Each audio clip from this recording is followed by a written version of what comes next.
brand new 9R. The big old John Deere VT. These guys must be cleaning out a ditch or something. They got two little dump carts or whatnot. I'm not even sure I've ever even seen these before. Kind of neat. There's Curtis plugging away. I think he's almost done with this field. He worked real late last night. He didn't even start this when I left last night.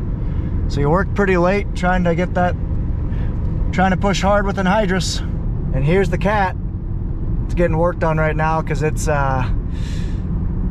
pretty rough shape.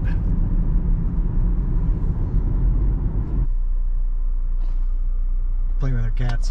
So we have a guy that's here that's portable welder on his truck.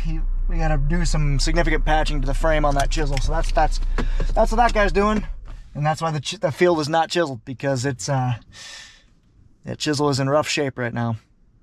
Needs to be worked on, that's for sure. So I'm gonna go hop in that truck. Well, guys, good morning, good afternoon, and good evening to all. Welcome to Hartung Family Farms. And I realized I never did the intro for this video. So here's the intro to this video. Oh, that's yesterday's pail.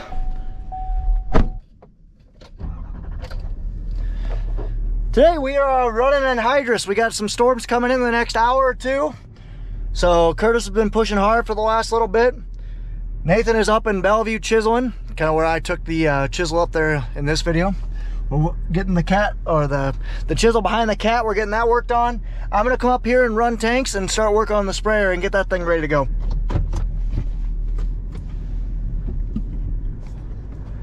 So today what I'm going to do is probably just do some odd jobs around here. I'm gonna dig out the sprayer, which is in the back. I mean, I definitely gotta dig it out. I don't even know if I can move it in through here. Yeah, so anyways, I'm gonna dig out the sprayer, try and pull it out, so that way I can start working on it. Let's start with that.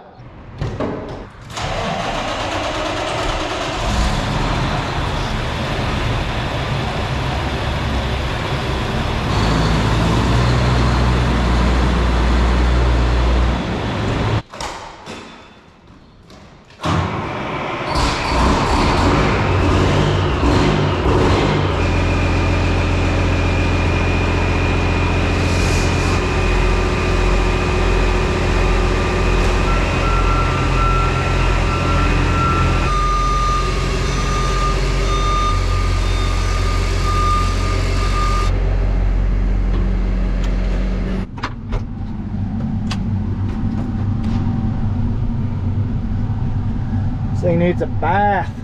Cool. Let's shut this thing off. Probably should power wash it, but I'm gonna fill up that water tank because right now it has antifreeze in there. So I want to flush this antifreeze out, and then I'll probably give this thing a quick rinse just to bathe it off. So while it's filling up with water though, I'll probably run uptown, put diesel in that truck. Hopefully I got a tank ready. I'll bring a tank back to here and then start working on it. That's a hope, at least. Sweet. We'll put about 100 gallons in here or so and then go spray it out. That place is busy. Busy, busy, busy. But we have a tank sitting there, so I'll come and grab that here in a second. A lot of guys doing finishing work. Tractor there, tractor there. Time to fuel this thing up. First time I've seen diesel under $4 in a while. And I can't agree more, sign. Drive carefully, it's planting season. Hello. Hooked on. Let's head. They are busy. She's really starting to get breezy, like a storm's coming in. Because a storm is coming in. Oh wow, 200 gallons. Plenty of water. To at least test it out. I think it really fills up quick. Let's go and yank this hose out and start spraying. At least start testing.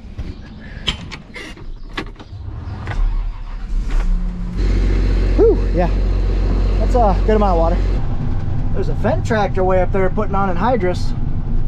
A neighbor doing that. Huh. Okay, so what I am going to do is I am going to try testing out the sprayer. So we're just going to go ahead and turn the pump on, see if we see any leaks, and give her a shot. Give her a heck.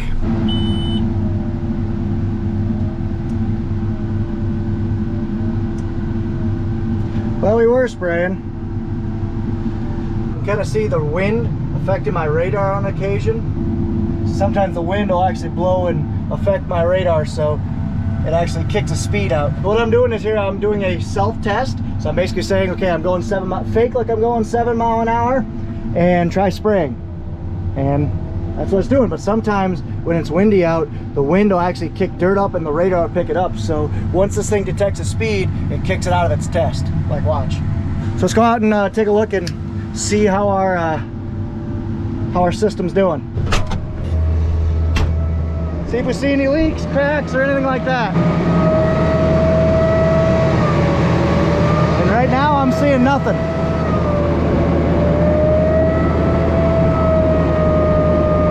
That's our pump right there. It's hydraulically driven.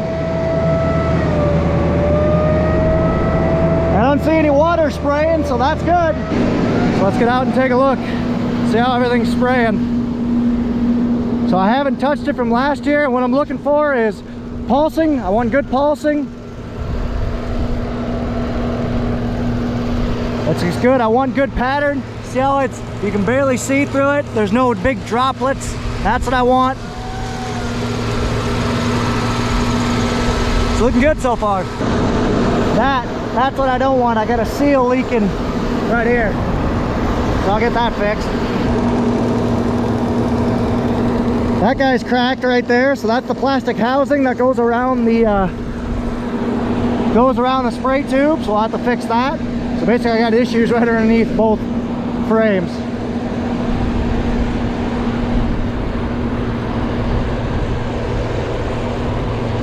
Cool.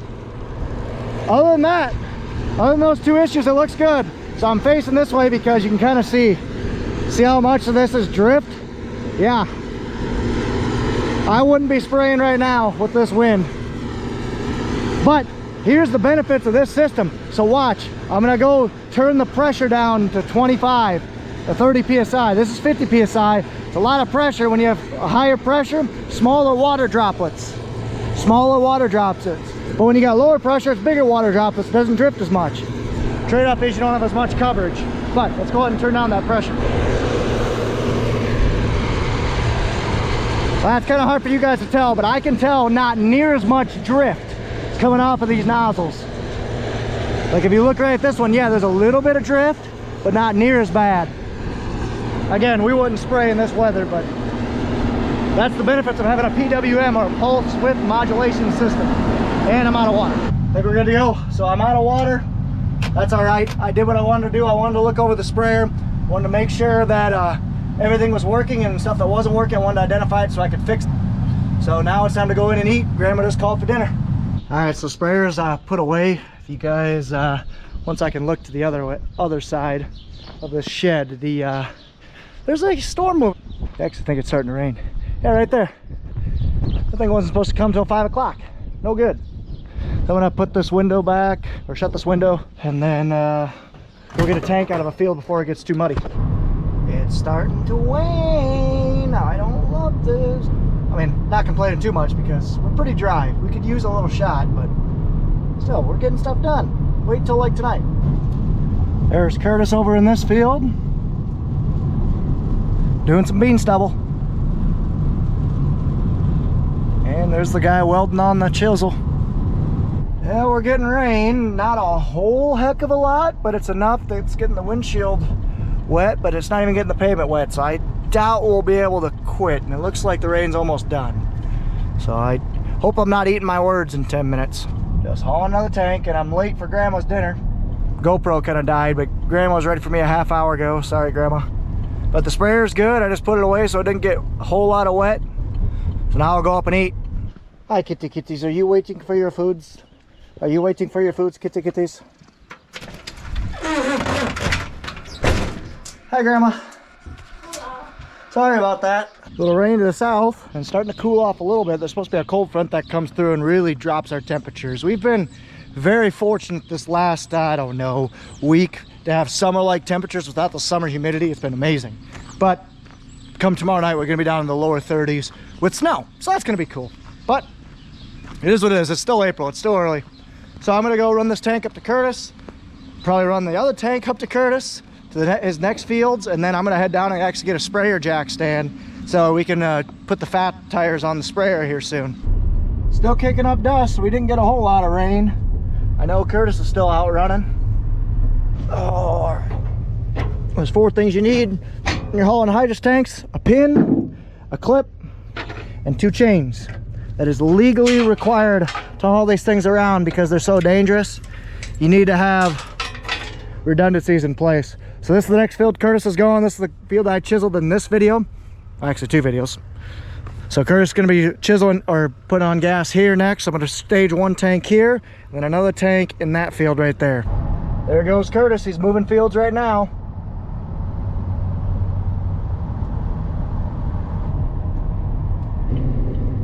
There he goes. He's just starting on butches. So again, this is a very dangerous operation that we are doing. Not necessarily extremely dangerous if you're safe about it, but anhydrous ammonia as itself is a very dangerous chemical. That's why there's a lot of precautions around it. So you always want to stay upwind of it. That's all he's doing, is he's just injecting it in the ground 8 inches.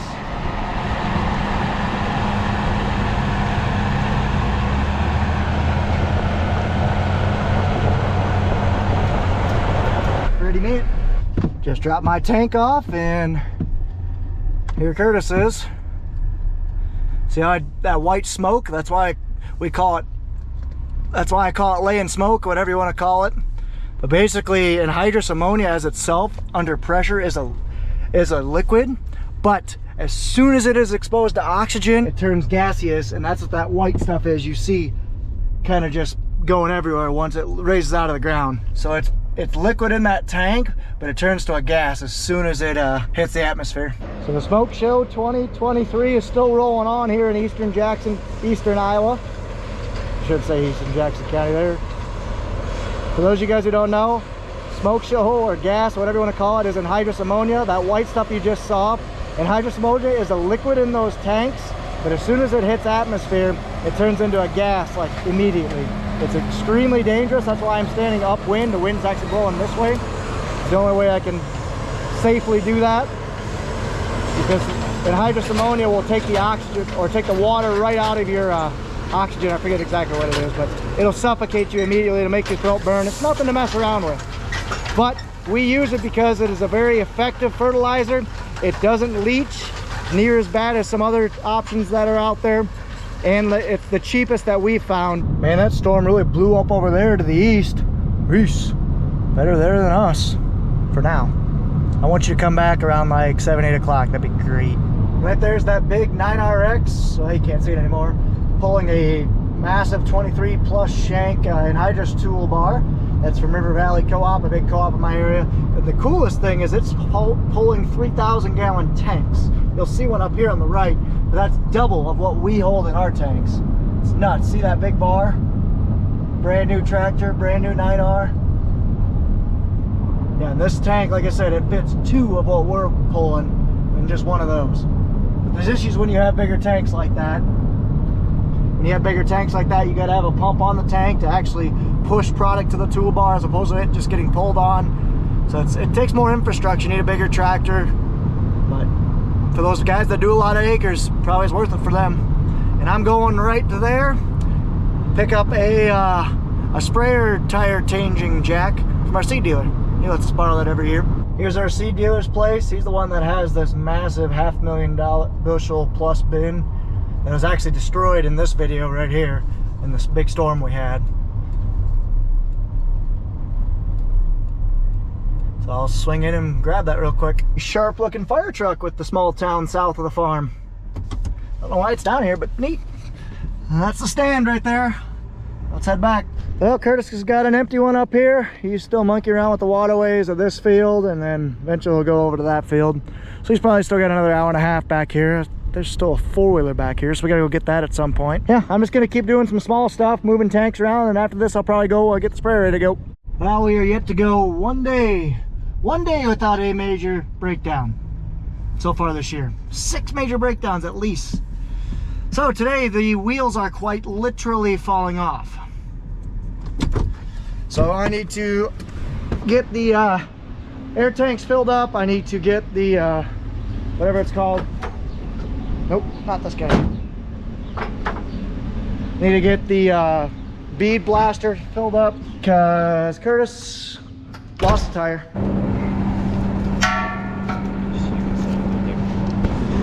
Yeah, she's off the bead.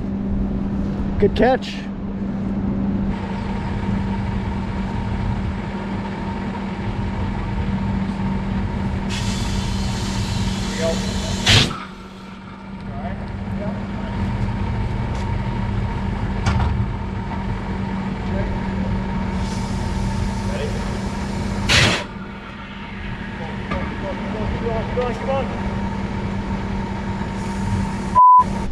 Got everything? Yep. Cool. Had to come back and get more air. First times didn't work. Alright, open it. Ready? Yep.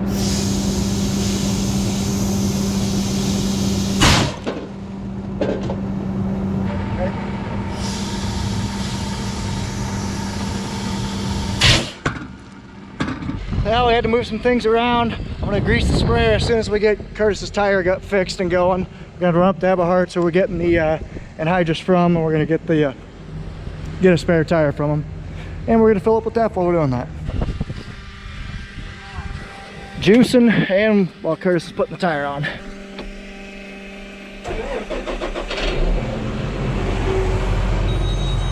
Back up and rolling. Let's get out of here. Well, I gotta shut this guy off. Oh, just got this thing and light's already broken. That's cool. Now I can finally get to what I wanted to be doing here. Working on the sprayer, greasing it, getting it ready for next season. So let's get on it. I want to grease it, and I have two plastic kind of spray fittings to adjust. So I'll grease the two fittings that I know I need to grease while it's folded in, and then I'll unfold it and keep greasing. So I know this is a little bit zoomed in, but what I'm doing right now is I'm greasing the entire part of the boom. So there are any movable joints, and there are a lot of them on this boom, requires grease, and it took me about a half hour, 45 minutes to do that. And then after that, went ahead and replaced the plastic part on the right-hand side, and then took off the O-ring on the left-hand side. Cracked O-ring. That was the problem with the one. And the other one, it looks like I had a spray pipe bend. That's how that fitting, or the plastic piece, that's how that broke. So got the plastic piece replaced already, and I'm going to try to find a square O-ring for this. If not, I'll leave it off and we'll fix it later. Sprayer's all ready to go. For the most part, I think we got to replace that one spray pipe there that actually cracked out a plastic fitting. I think it's just got to be replaced. It's still leaking. So, oh well, we'll get to that at some point. So now I'm going to clean up and probably move some bales around, the sprayer away, and then go up to Kuhnau's and get a load of bales. So we'll do that real quick. Just kind of rinsed off the sprayer, the back there where I was greasing.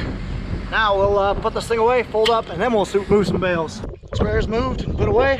Let's go ahead and jump in my dad's tractor. For one, I apologize for the wind. My dad's baby blue is down here, and his bale wagon. Moved it down to change some oil, bring it to change oil down here. And he brought some bales down when he came.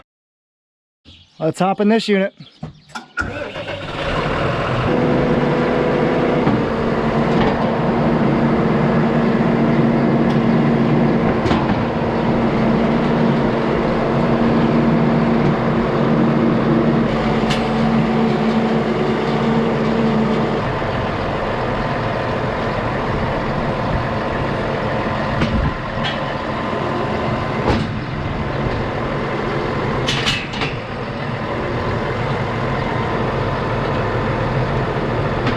Pretty slick. Alright, let's go move some bales. 2 6-packs. Nice. So I just unloaded 17 bales and I stuck them back by the cattle yard. Just a little bit of a hurry, so I apologize for not getting you any footage of that. But you'll get footage of the next round. So I need to go ahead and run some tanks around real quick. So I got 2 sitting up at Eberhard, so we'll grab them, and then Curtis got empty one. So I'll go to Eberhard, grab one, bring it here, bring Curtis one. You'll see what I do. Those are both ours right there. Curtis is all done. I didn't turn the camera on in time, but he's fueling up right now, and then he's gonna head up to the Hoffman farm. That's where I'm bringing a tank to right now. This is our McDonald farm Curtis got this done, what was that, 2 nights ago? Card to that video right here. Oh, you guys are... got some dust on the lens, sorry about that. Curtis ran till 3 in the morning last night, until he ran all his tanks dry. That's impressive. This diesel truck has been amazing for pulling tanks around. Starting to get a little dark to the southwest. That's the way the storms are coming. So we'll see, we might get another hour in. That might be about it. Made it. So now I am playing the, oh, come on. Nope, spun out. Poop. Well, that sucks.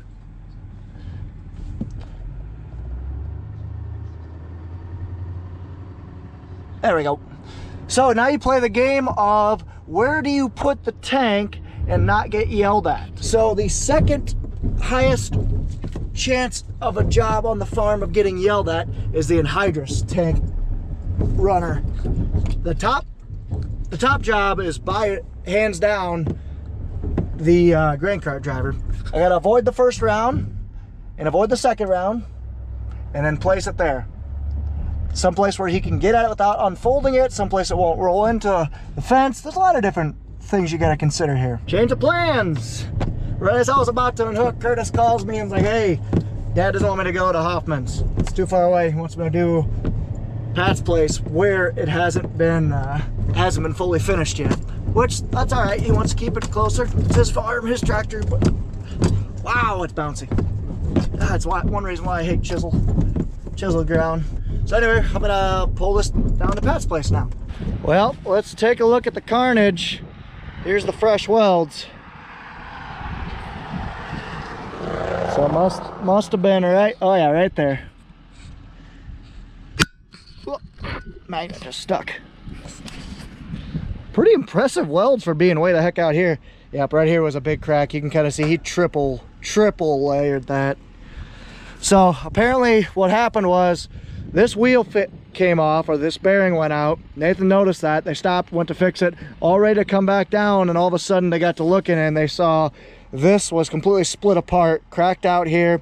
That was cracked, and basically this entire tube was 3/4 of the way cracked. So if Nathan would have kept going for probably another 20 minutes, if that, it would have been disastrous. Basically would have pulled this thing apart. But this isn't new because the same thing happened over there. Should we have done the same thing over there to here? Probably, but we didn't. Live and learn. Now we're ready to go. So as soon as Pat gets back, he's going to come back. We're going to basically button all this thing up and keep chiseling until the rain comes. Curtis is going to come here and basically put Anhydrous on where we haven't put on end rows. And he's just going to start laying down the long runs. Here comes Curtis, heading down to keep rolling some gas on.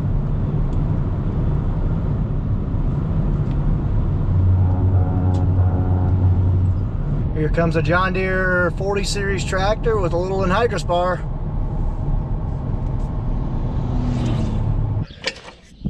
Okay, now I finally go get these bales.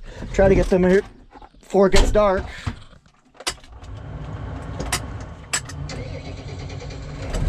Let's roll.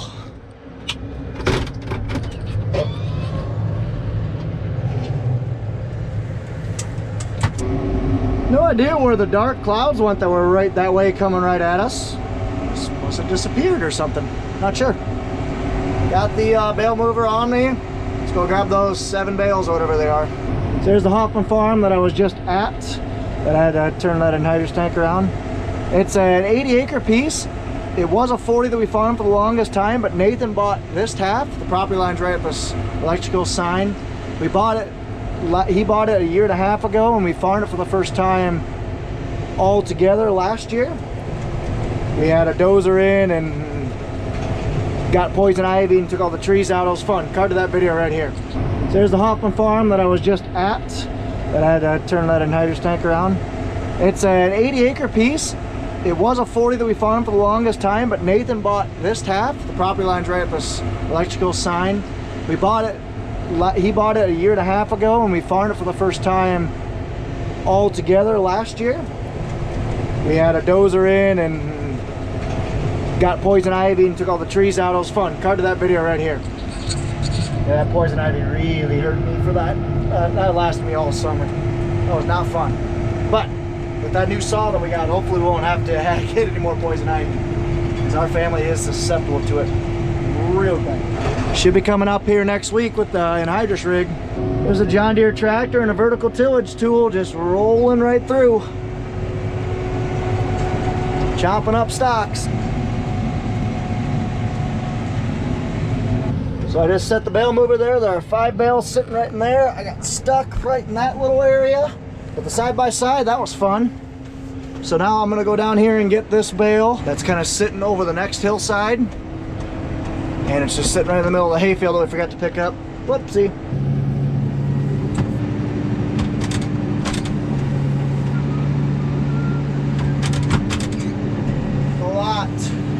A lot of hand motions and movement on the controls. That's why having an ergonomically friendly tractor is extremely beneficial. I'll show you guys my view. Basically, I'm running left hand on the clutch, left foot on the clutch, left hand on the wheel, right hand on the loader controls. It takes a little bit to get actually good at it. I'm by no means good, but I can hold my own.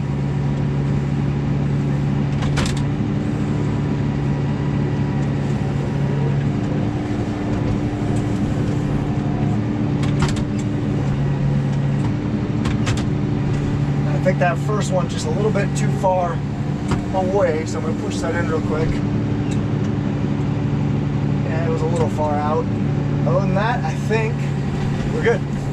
So now we'll go ahead and hook back up to it all and skedaddle.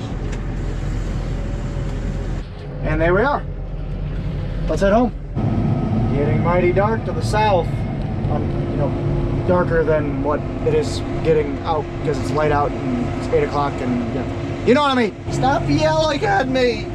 Made it back down. Bales are all 6 made it without falling off. That's always a success. Now I'm gonna park this tractor and head home and go grab my wife some Mexican because I promised her a date night tonight.